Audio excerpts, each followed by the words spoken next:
بە بۆنەی تێپەڕبوونی 95 ساڵ بەسەر دامەزراندنی سوپایی عێراقی وەزارەتی بەرگری عێراقی ڕێوەسمی یادەوەری جەژنی سوپایی عێراقیان ساردە.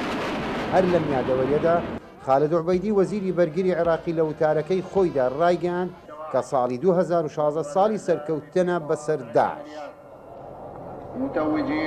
لە ساڵی 2016دا سەرکەوتنە لەشکریەکانمان دەگەیەنینە لوتکە و سەرکەوتنی سوپای عێراق بەسەر چەکدارانی داعش لە ڕوومادی و ئازادکردنی هاوکاتە لەگەڵ 95هەمین ساڵ ڕۆژی دامەزراندنی سوپای دلێرمان. فەرماندەکانی سوپای عێراقی بە بۆنەی ئەم یادەوەریەدا پیرۆزبایی سەرکەوتنی سوپای عێراقیان ڕاگەیاند بە تایبەتی لە شەڕەکانی ئەم دوایەدا کە لە پارێزگای ڕوومادی ئەنجام درابوون.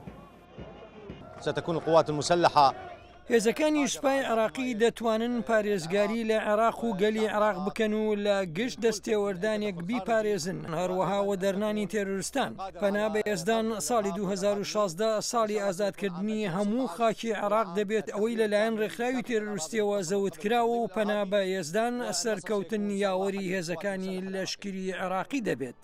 کە سوکاری دەرچوانی کۆلێژی سەربازی بە بۆنەی یادەوەری 95 ساڵ بەسەر دامەزراندنی سوپای عێراقی بە شانازیەوە و بە ئومێدی سەرکەوتن باسی دەرچوانی کۆلێژی سەربازی عێراقیان کرد.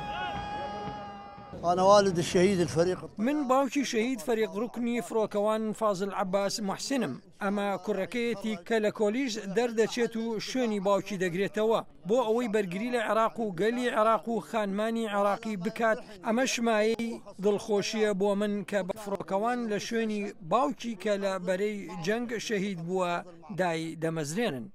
ئامادۆبووانی ئاهەنگی دامەزراندنی سوپای عێراقی هیواخوازی سەرکەوتنی سوپای عێراقیان بەسەر ڕێکخراوە توندڕەوەکان دەخواست. سڵاح بامەڕنی دەنج ئەمریکا، بەغداد.